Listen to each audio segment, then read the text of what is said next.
Alice Springs, you know that place in the middle of our country? Yeah, well, it is a dumpster fire. It's been a dumpster fire for a very long time, probably decades. But as much money and resources that's thrown at it by successive governments, Liberal, Labor, whatever, the problem does not get better. It never gets better. It never gets better because it is entrenched. It's entrenched in the attitudes and the psyche and the generations of people that live up there. Now, this is not a racism rant at all, and I'm going to preface by saying that because that's the first thing people go to. When a group who are a different color, who are a different race, do things wrong and then someone calls it out, it's immediately labeled racism. But it's not true. It's not racism.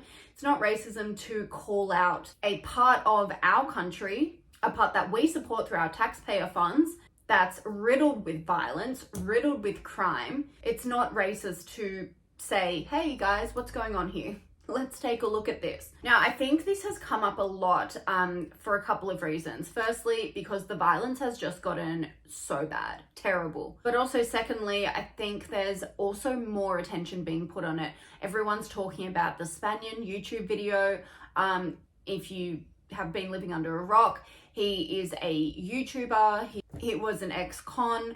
He's been in jail for various offenses, cleaned his life up. Now he's doing YouTube videos going around the world and Australia, looking into and filming hoods. So obviously very dangerous places. And a recent one, he went to Alice Springs and he really uncovered and exposed the seedy, dark underbelly of that place. Now, we all knew that there were huge issues in Alice Springs. Domestic violence is rampant, alcohol abuse, which results in a lot of violence, arguing, fighting on the streets, property theft, vandalizing of property. Everything bad that you could think of happens in Alice Springs. So Spanion's video really highlighted this. He didn't go in a negative way at all. This is the beauty of Spanion. All of his videos are really empathetic, and people in those places really open up to him because he was one of them at one point, and he's maintained that humility. He's very much a man of the people. He could go in and have access to places that none of us have ever seen before and will never see and will never go to. So that's why his videos are so popular, especially this Alice Springs one, because when you're living in Australia, Alice Springs is so far removed from where the bulk of the people live in Sydney or Melbourne or Brisbane. It's a completely different world to what we are used to and what we've brought up in. So to have this voyeuristic look into a place that isn't that far away, but is just worlds away in terms of culture and what happens there is fascinating. We all know that alcohol is the root of the problem in Alice Springs. So there was the booze ban from the Liberal government, and then when the Labor government came in, they actually took that away, which was the worst mistake that they could ever make. They took it away for a while, but then they brought it back pretty much exactly a year ago now. Yes, things have improved. When they took it away, all hell broke loose, obviously. I mean, they tried to be the good guys. They tried to be understanding. They didn't want to be labeled as racist. They wanted to be this new progressive government where everyone could be equal and everyone could do the same things. But that doesn't work in Alice Springs, and they knew that, but they wanted to try something different, and it royally backfired. Good work, Labor. In that time where the booze ban was lifted, domestic violence went through the roof, violence went through the roof, assaults, shoplifting, pretty much every crime just skyrocketed. And then they put it back in early 2023. They've now had it in again for a year, and it has been good overall. The number of alcohol-related domestic violence assaults have fallen by 41%.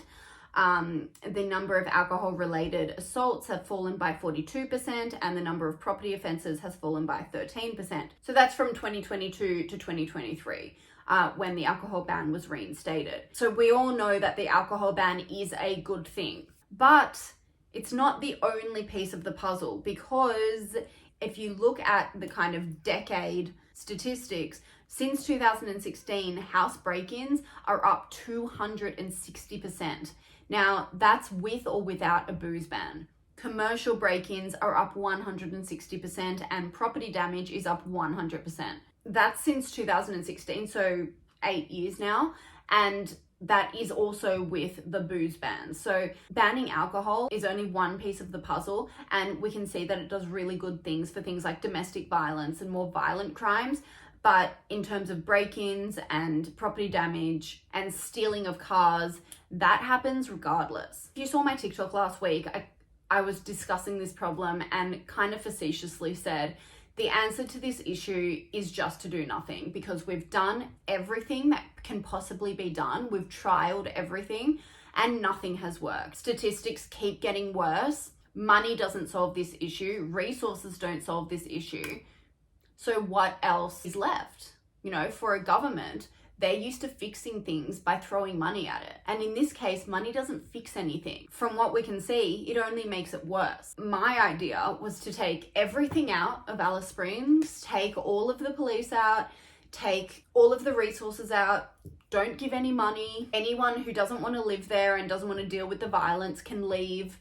And then the people who are left can sort it out themselves. Kind of going back to that very old school tribalistic mentality of just sort it out yourselves. The elders will have the power and the young people will have to listen to them. And of course, before civilization, that's what happened. Why not give it a go? I honestly think it's the best option because we've exhausted everything. And the amount of resources that the government is dedicating to this issue year after year after year, it's ridiculous. It's enough. They've given it a red hot crack and they've got to end this now.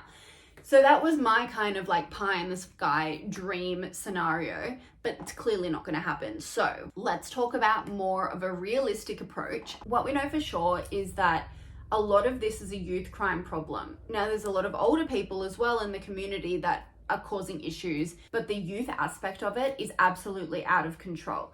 Take a look at this picture. A group of very young people, they couldn't be over kind of 15 years old, driving a stolen truck, hanging out the window with baseball bats. And this is at 4 a.m. Number one, why are they stealing utes? Number two, why are they out at 4 a.m.? These are young boys. 4 a.m. Where are their parents? There are just so many questions you need to ask about a scenario like this. Now, this other image, there is a story behind this. So yet again, another stolen car with very young people in it. These ones look even younger, about 10, 12 years old. It's a 12-year-old child driving this car. He's actually been arrested 6 times for driving stolen cars.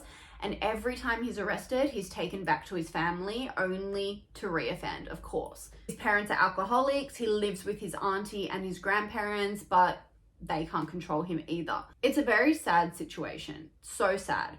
But this isn't one isolated incident. This happens every single night in Alice Springs, Monday night through Sunday. In what functional society on a Tuesday morning at 4 a.m.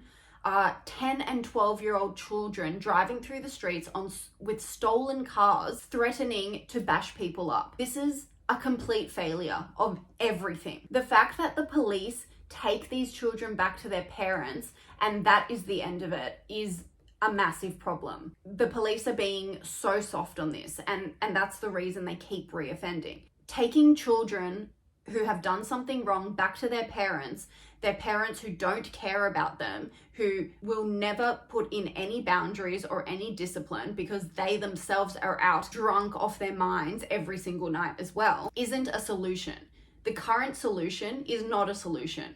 And so they really need to rethink this entire strategy that they've got, because right now what they're doing is complete lip service. It's tokenism at its finest. It's the government telling the police chiefs to just do something so that they are seen to be doing something and to justify their billions of dollar investment in this area, which is producing negative ROI for taxpayers. So what do you do with 10 and 12-year-olds who have no parents, who have no family, who don't care about school, don't care about their future, and all they want to do is steal cars and abuse people?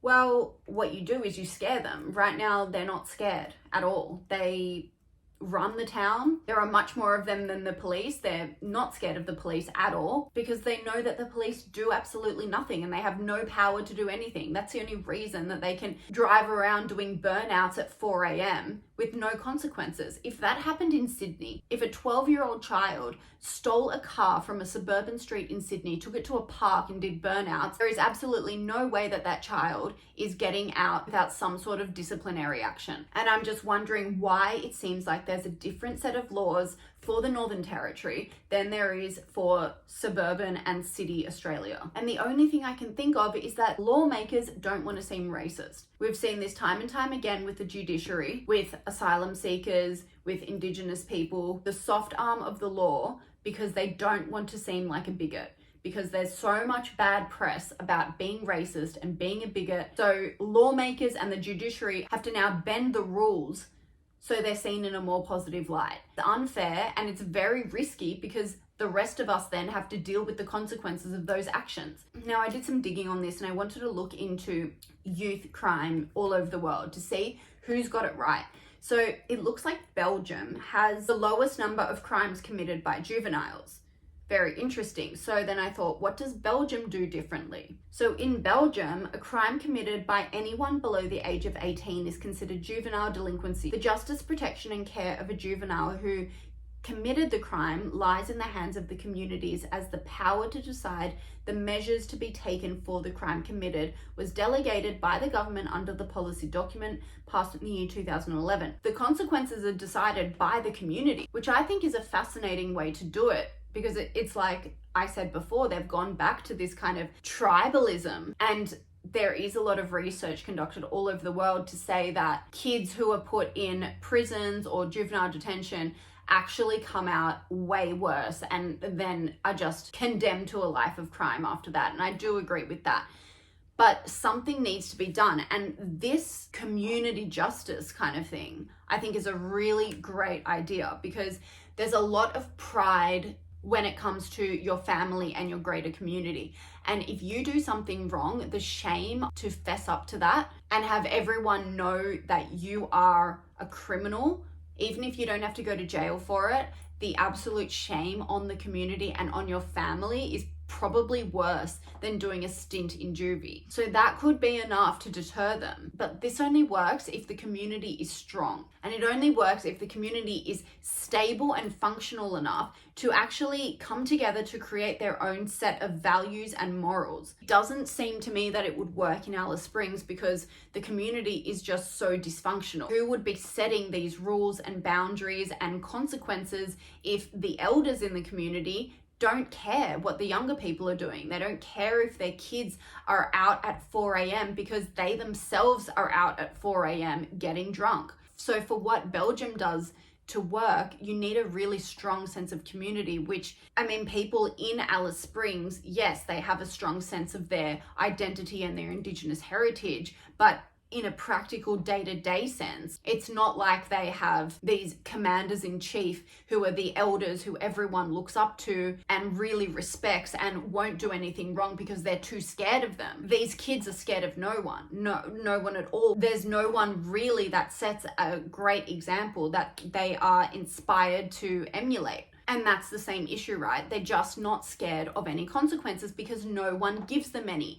The police don't give them consequences, the judiciary don't, the lawmakers don't, their own community doesn't. So what is stopping them from going out and stealing a car and doing a joyride every morning at 4 a.m? Absolutely nothing. And I think that is the crux of the problem. These kids aren't always drunk and drinking alcohol and doing drugs.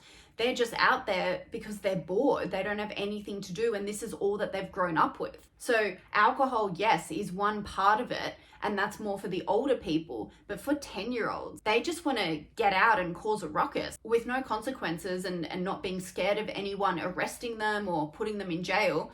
It's a free-for-all. So what really needs to be done is that the police that are there need to have more powers. They need to scare the kids, because that's the only thing that's going to be a circuit breaker for this. And we all know this is generational. This is not anything new. This has been going on for decades and decades. So as I say, my first preference is to do absolutely nothing. Let them go at each other. Darwinism will sort them out. But that's not going to happen. So my second preference is a really heavy-handed approach. Get the police in there. The first time they do something wrong, if it's a serious crime like property damage or theft, or of course anything violent, take them to the police station, rough them up a bit, get them really scared of the police, get them respecting the police once again, maybe have them spend a night in a cell so they know what's to come if they keep doing this. And then on a community level, teach the elders how to be leaders in this community. Really empower them. You know, that's maybe where some of the government money can go into education. But once again, this is me just kind of ranting and thinking out aloud, but I think about the amount of programs that the government have put into Indigenous communities to try and empower them, to try and educate them. And this is not an Indigenous thing. This happens to every community, of course. There are good people and bad people everywhere, in every race and every part of Australia. But you really need those leaders for the young people to look up to. And it just doesn't seem like there are enough of them in Alice Springs. It's really, really hard to clean up a place that is so messed up, so ridden by alcohol and drugs and crime and violence and no consequences. It's the Wild West out there. I can sit here and lecture and say, put in people who are going to inspire the youth to get them going and get them educated and get them a job. But in reality, that's not going to happen. It would be so naive for me to sit here and say that this is the plan when so many people have had that plan and it just hasn't worked at all. And of course, locking everyone up isn't the ideal measure because we know that the recidivism rate is so high. But what else do you do? I think everyone is just at a complete loss about this issue, and this is why it just keeps getting worse. I think we all know what the ideal thing to do is, but implementing it is a whole other ballgame. And you've got two camps saying that being really heavy-handed with policing actually makes worse criminals. But then again, look at places like Singapore, where you go to jail for littering on the street and there is no crime there, no violence there. I've actually got some stats. In 2022, there were only 2,023 youths arrested for a crime. 2,000. In a population of 5 million. Now compare that to Australia, we have 50,000 youths per year arrested. Even when you account for population differences, that is 10 times more than Singapore. It's nuts. And the only reason they're so successful with their crime prevention is because everyone is shit scared of the police over there. And maybe that's where we need to go to achieve these goals, to clean up Alice Springs. Personally, I don't even know why there are bottle shops still in Alice Springs. It's literally like taking a diabetic to a lolly shop and saying you can't have anything. It's cruel to do that. And I don't know why they don't just get rid of everything so no one is tempted. If I am trying to get healthy or I'm trying to lose weight, I get rid of all the sweets in my house. So they're not there, they're not tempted. Because if they're there, best believe I will be taking them. I'll be eating them by the bucket load. And of course, people will say, they're grown adults, you can't tell them what to drink or what to eat or anything. But when you're living off taxpayer money, I think, yes, we can tell them what they can drink, because the consequences of what they're drinking is ruining a very sacred part of Australia and also ruining each other. Now, finally, the government have announced this $4 billion massive remote housing scheme to build 2,700 homes over 10 years. And of course, this is another Labor government cash splash, wanting to get some kudos for contributing to Indigenous communities. And that would be great, except it seems like a complete waste of money when you go out there and everything is vandalized, property is not respected whatsoever. And also, if we do the maths on this, $4 billion divided by 2,700 homes, that's $1.5 million per home. I'm sorry, what kind of mansion are you building out in Alice Springs for $1.5 million? Once again, just numbers plucked from the sky. Typical Labor government spending for houses that's going to look like drug dens in a couple of